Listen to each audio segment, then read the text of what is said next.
meu lado, o médico Antônio de Pádua Pacheco, também vereador, eleito em 2012. E o doutor Pacheco, posso chamá-lo de Pacheco? Claro, por favor. O Pacheco vai ser aí possível candidato a prefeito. Que história é essa, Pacheco? Anselmo, na verdade eu sou um pré-candidato a prefeito, meu nome está à disposição do partido. O partido tem uma orientação da direção estadual de constituir nas cidades onde for possível fazê-lo a federação. A federação é uma junção de PSB, PPS, PV e Solidariedade.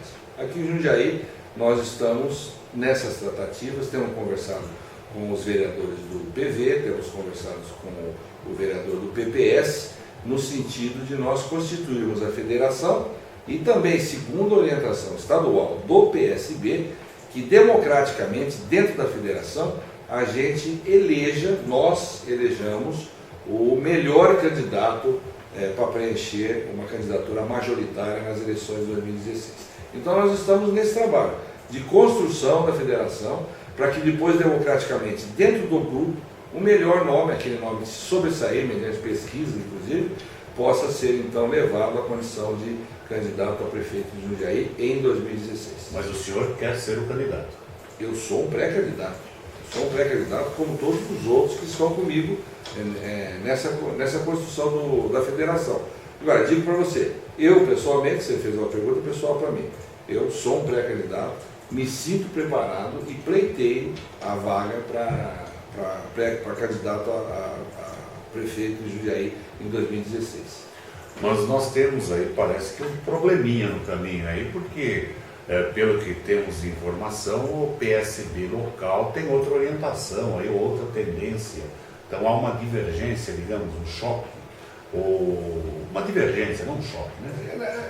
Assim, dentro do partido, o partido é um partido democrático, né? O PSB é um partido grande, tem um crescimento enorme, conseguiu uma vitória expressiva nas últimas eleições, elegendo deputado estadual, deputado federal. Então, é um partido em ascensão. O vice-governador do estado, que é o Márcio França, ele é o nosso presidente estadual do partido e naturalmente, como vice-governador do estado, você imagina a força que o partido não conseguiu sendo vice-governador do estado mais importante do Brasil, né?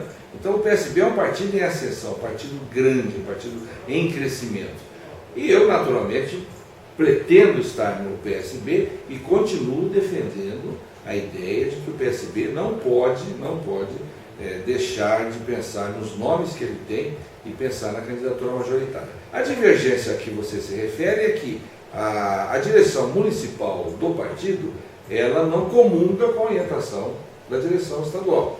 Então acho que nós vamos ter que afinar realmente essa conversa para que a orientação estadual prevaleça e a municipal aceite a determinação da direção estadual, ou seja, de que o PSB em Jundiaí, que é uma cidade de 470 mil habitantes, quase 300 mil eleitores, deva pensar numa nova opção, uma candidatura que represente uma nova opção para Jundiaí em 2016.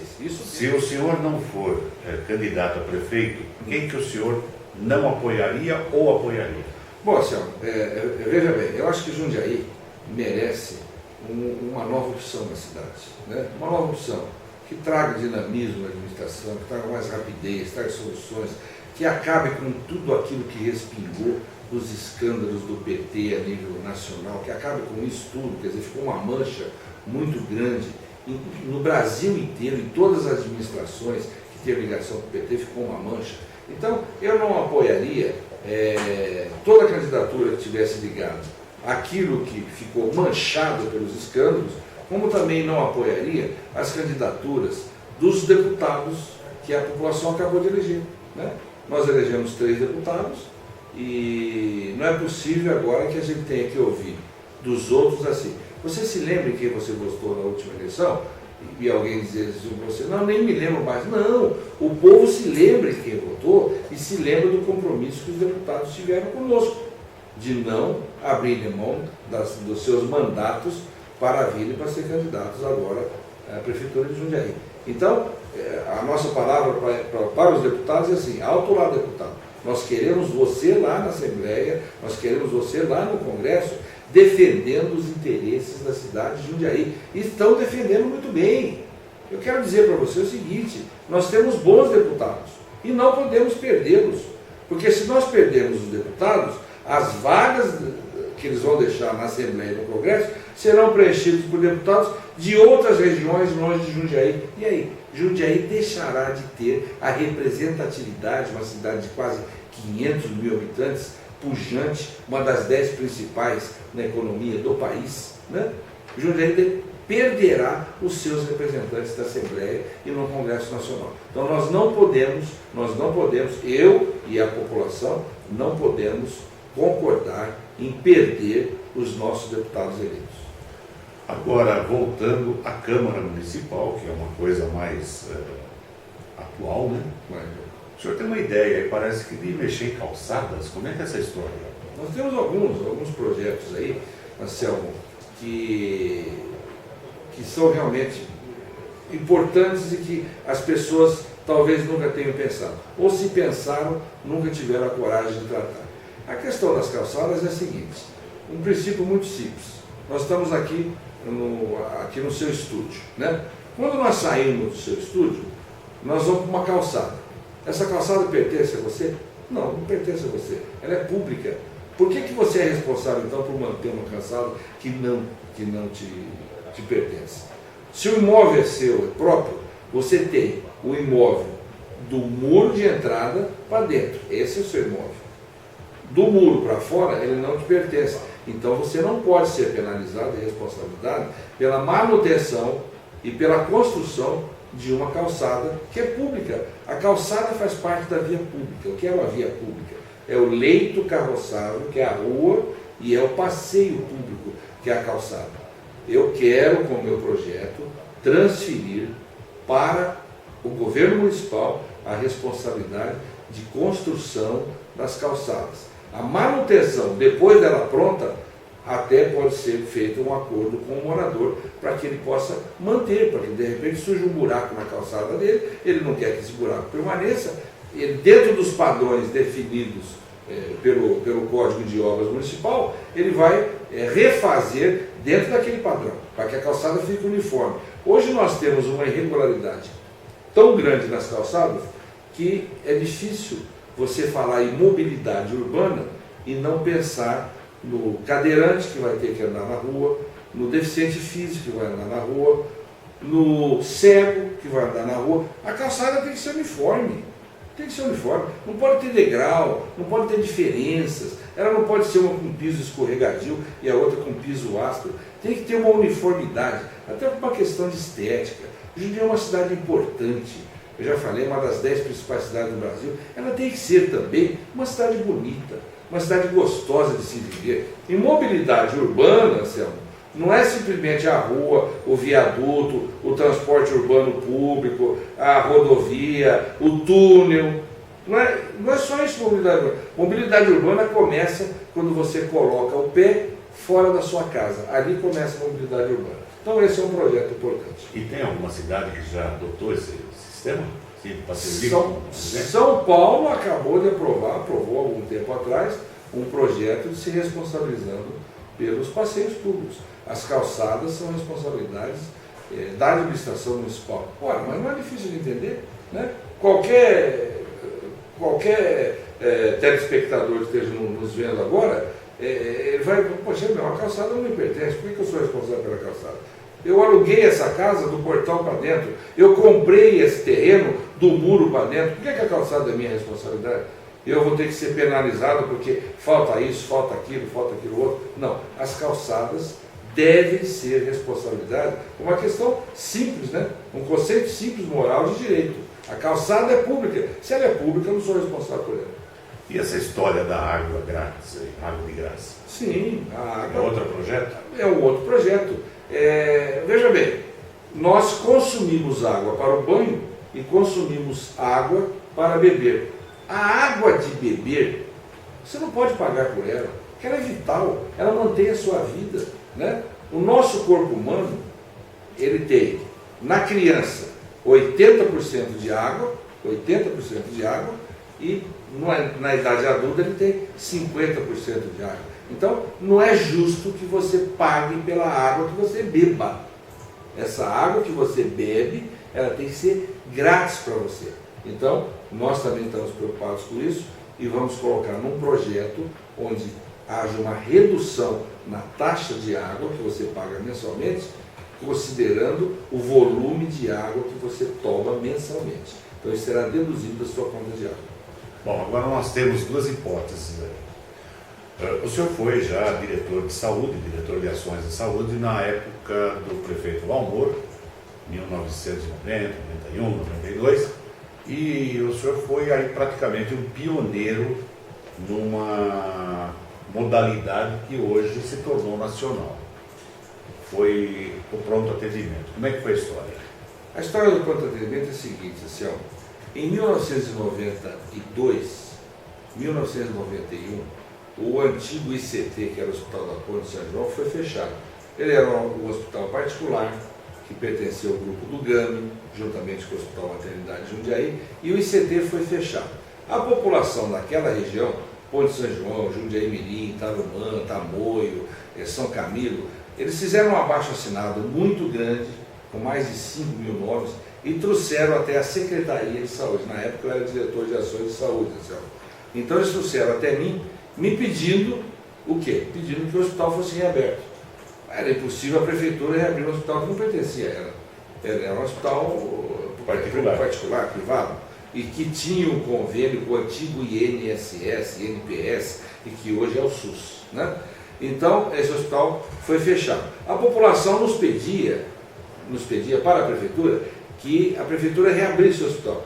E era impossível reabrir o hospital. Mas eu levei o pleito até o Valmor, e o Valmor disse que não havia absolutamente nenhum plano, principalmente porque era o último ano do mandato do Valmor, e que não daria tempo de se pensar numa solução desse porte. E ele me perguntou, falou, mas você tem alguma alternativa? Eu falei, tem uma alternativa. A alternativa é nós criarmos um pronto atendimento municipal. Um PA. E que foi pioneiro em Jundiaí e quem sabe no estado de São Paulo. Era um pronto atendimento. O que faz um pronto atendimento? Ele é uma interface entre o hospital e as unidades básicas de saúde. Um pronto atendimento tem uma resolutividade de 80% de todas as patologias, de todos os doentes que procuram o pronto atendimento. É um pronto-socorro. Ele é um pronto-socorro e você me pergunta assim, qual a diferença de um pronto atendimento e um pronto-socorro? Nenhuma do ponto de vista de atendimento. Só que o pronto-socorro está ligado ao hospital. Então ele já é uma porta de entrada do hospital. E um pronto atendimento necessariamente não tem que ter uma ligação física com o hospital. Ele pode ser criado em qualquer região onde não tem hospital, mas ele se serve como um pronto-socorro. E mais do que isso, resolvendo 80% dos casos, você imagina o quanto que ele elimina de trabalho de procura de um hospital. Quer dizer então que não é todo mundo que passa mal, que sente alguma dor, uma dor de barriga, como se diz por aí, precisa necessariamente procurar um hospital. Não deve, né? Não deve, Marcelo. Porque a sobrecarga do São Vicente, eu digo para você, é um erro cultural, é uma falha até do nosso sistema educacional para orientar a pessoa e que ela deve buscar o hospital apenas quando ela já tiver um diagnóstico de uma doença grave ou quando ela tiver um acidente grave também. Né? Você não deve procurar um hospital quando você tem uma simples dor de cabeça. Você tem que procurar a unidade básica de saúde no horário comercial e ela deve atender, o problema também é que as unidades básicas de saúde atendem em horário comercial com uma agenda fechada. Você chega lá para ser atendido emergencialmente, via de regra, a unidade básica de saúde não te atende. Por quê? Porque a agenda está lotada e já está lotada desde há 2 meses atrás e você não tem espaço para ser atendido. E como o pronto atendimento também não está próximo de você, você acaba vindo para o hospital. Você vai na porta que está aberta, e a porta que está aberta é a do São Vicente. Agora imagine você, o hospital da importância do São Vicente, com a capacidade de resolução que tem o Hospital São Vicente. Porque embora ele esteja instalado num prédio antigo, um prédio velho, e você não vê um prédio bonito, né? Você vê um prédio antigo, foi reformado, foi pintado, tudo normal. Não é um prédio bonito, né? Mas a capacidade, a resolutividade do São Vicente é enorme. Ele é um hospital de primeira categoria, de primeira linha em termos de prestação de serviço. Agora, você não deve buscá-lo por uma patologia simples. Você tem que buscar ou a unidade básica de saúde ou o pronto atendimento. Então, para que você busque o pronto atendimento, você tem que ter pronto atendimento, né? Não adianta você querer comprar arroz e feijão às 2 horas da manhã se você não tem um supermercado 24 horas. Agora, na hipótese de você se eleger prefeito, estou falando hipótese porque eleição todo mundo sabe que é complicada. O senhor se elegeu prefeito, qual seria a sua prioridade? Suas prioridades? Bom, primeiro, Anselmo, eu quero até te agradecer você me tratar assim como um possível prefeito, candidato a prefeito eleito, né? No momento, eu sou um nome à disposição do meu partido, né? Como pré-candidato a prefeito, como tem outros dentro do meu partido que têm igual condição de pleitear também a pré-candidatura para prefeito. Esse é o primeiro adendo que eu quero colocar. Segundo, se eleito, caso fosse, porque sonhar não é proibido, se eleito, minha prioridade número 1 seria a saúde, nessa linha que eu estou te dizendo. Criar os outros pronto atendimentos que faltam nessa cidade já faz mais de 20 anos, tá? E que nós não podemos dar continuidade, porque na época que o Ari Force foi candidato, e que ele me disse pessoalmente que eu ajudasse a implantá-los, ele não teve a sorte de ganhar as eleições, e dali para frente nós não pudemos também dar continuidade a esse programa que nós tínhamos, ou esse sonho de implantar os outros pronto atendimentos. Então nós já estamos com um lapso de mais de 20 anos para termos outros pronto atendimentos eficientes e funcionando nas regiões periféricas da cidade. Agora existe um no Almerinda, que está sendo prometido, está sendo adiado, mês a mês, semestre a semestre, e eu tenho as minhas dúvidas se ele será inaugurado ainda nessa administração.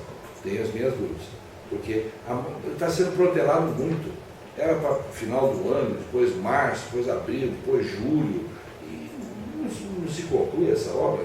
E tem mais um detalhe, quando você entregar um pronto atendimento em um hospital, como nos ensinou a Dib Jatene, não é simplesmente uma obra como uma ponte ou uma estrada. Você concluiu a ponte, a estrada, inaugurou, cortou a fita, ela está funcionando. É mais simples. Um hospital ou um pronto atendimento que se preste a resolutividade de 80%, quando você termina o prédio, aí é que começa o trabalho de implantação, o funcionamento do hospital. Porque, digamos assim, o mais valioso que você tem dentro de um pronto atendimento de hospital é a sua mão de obra, que vai oferecer uma prestação de serviço de primeira qualidade.